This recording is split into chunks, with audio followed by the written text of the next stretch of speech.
Ready to be more confident in sales? Then you're gonna love my latest video on 6 steps to be more confident in your sales conversations.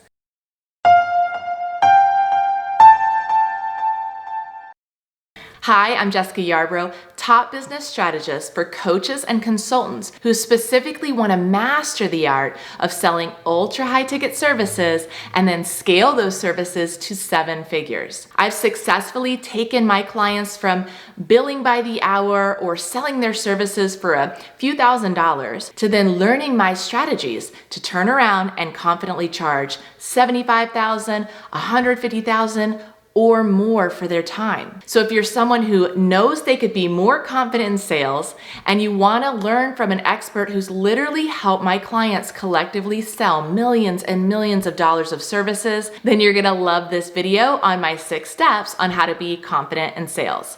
Let's dive in. Step number 1, know your audience.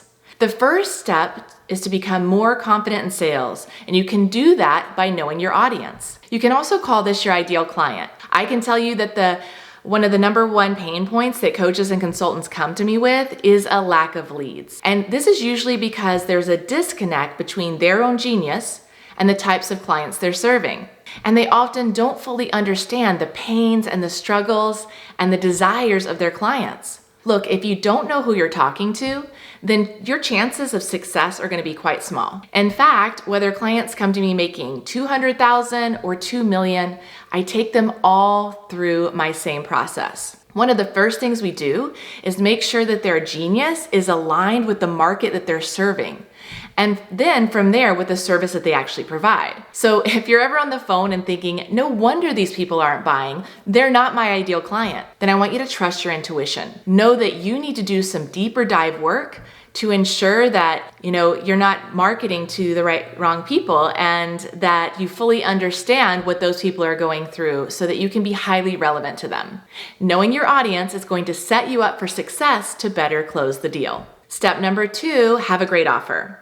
The next step to be more confident in sales and to increase your likelihood of closing is to have a great offer. There's a lot that goes into a great offer. Like I mentioned in step number 1, you need to understand who your ideal client is, what their pains are, and what they desire. You then need to be able to articulate your solution. I call this taking them from the valley of pain up to the mountain of possibility. This is the how of what you have to offer. And then that needs to be bundled into an irresistible package that really meets their needs and ensures maximum success in your program. It's also one that is value packed so that even if you put a 5-figure or 6-figure price tag, like I teach my clients to do, the value is so high that the price actually seems reasonable. There's a real art and science to creating a great offer, and if you don't have one, you're gonna struggle to sell it. Step number 3, ask the right questions. The next step to become more confident at sales is to ask the right questions. There is a journey that people are going on anytime they get on a phone call with you. If they've raised their hand and they're taking the time to have a conversation, then usually they're pretty interested in getting help for their problems. And it's up to you to structure the conversation in the right way to ensure maximum success for closing. And a big part of that is asking the right questions. This means you really need to know how to probe so you can uncover their pain. You can understand what they've tried in the past, and you can try to understand what it is that they really desire, what they want to achieve. And if you don't do a thorough enough job in this inquiry phase of your sales conversation, then they're not going to buy. So you need to make sure that you ask the right questions so you can uncover their motivations, their fears, and anything that may prevent them from saying yes. In fact, there are many sales programs out there that teach how to overcome objections. But if you ask the right questions, you can overcome objections before they ever even happen. Step number 4, maintain possession of the conversation. This is the 4th step, right? Many coaches and consultants get this wrong. Have you ever gotten on a call and suddenly you're sidetracked talking about something else? Maybe you've gone so deep into the rapport building and now you're not even focused on bringing them to a close, and instead you've been friend zoned. Or have you ever gotten on the phone with someone who is pushy and they derail your entire sales process by asking you a question that throws you off guard? Guess what? Now they are in control of the conversation. I'm sharing this step because this is one of the most powerful tools that you can learn to master sales.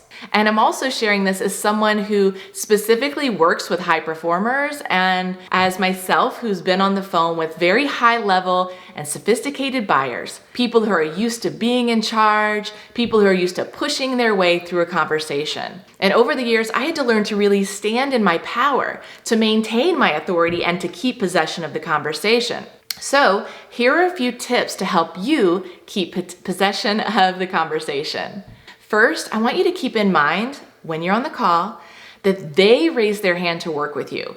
They booked a call with you. They are the one that needs help, not vice versa. If you go into any call with that mindset, you're going to be much more empowered in that conversation. Next, if someone pushes back immediately and they want to know, hey, what's the bottom line? Then you need to push right back and say, listen, I have a process to make sure that I totally understand your challenges and understand if my services are the best fit for you. Also, I need to vet if I even want you as a client, right? If they honor your process, they are a fit. And if not, then congratulations, you just avoided a pain in the butt client. Remember, do not let anyone push you around in a sales conversation. Hold true to your boundaries and do not let them take charge of the conversation. Number 5, own your authority. Another powerful step to becoming more confident in your sales conversations is to own your authority. I teach a concept in my high-ticket sales mastery system that has literally generated millions and millions of dollars for my clients. And this concept is known as the authority bridge. It allows you to successfully move a prospect from this stage of inquiry into pitching them your services. Now, many coaches and consultants bring a whole lot of assumptions about their prospect into the sales conversation. Do not make this mistake. You need to be able to own your authority and present it during that sales conversation. And this is essential for creating trust and educating the person on who you are, what you bring to the table before you ask them for money. Step number 6, master your pitch. And finally, to become more confident in sales and to become more successful, you absolutely need to know how to master your pitch. Now, this goes right back to the first step. You have to know your ideal client and have that irresistible offer. As long as you have those, you're going to be in a better position to master your pitch. Keep in mind when it comes to pitching that this is not something that you want to rush through. You need to make sure you take your time and that they truly understand the value they're getting and working with you. You need to make sure that you're presenting what you have to offer both clearly and concisely, and really articulating your value. So that transference of confidence creates certainty in the buyer. Remember, that is what people are buying. They're buying certainty that you are the best person with the best solution to help them solve their problems. This is one of the most critical parts of a sales conversation. Watch out that you don't go into explaining or defending why they should buy. Watch out for any words that you may inject in the conversation that could create doubt. And make sure that you confidently reveal your price. Again, there is an art and science to a sales conversation. Get this piece right, because when you master sales, it will pay you for a lifetime. This is one of the most highly valuable skill sets that you can ever develop as a coach or consultant. In fact, if you want to step into selling ultra high-end services, master your sales conversation, and build the systems and team to scale to 7 figures, then click the link pinned in the comments below to apply for a call. This wraps up my video on 6 steps to becoming confident in sales. I hope you enjoyed it. Until next time.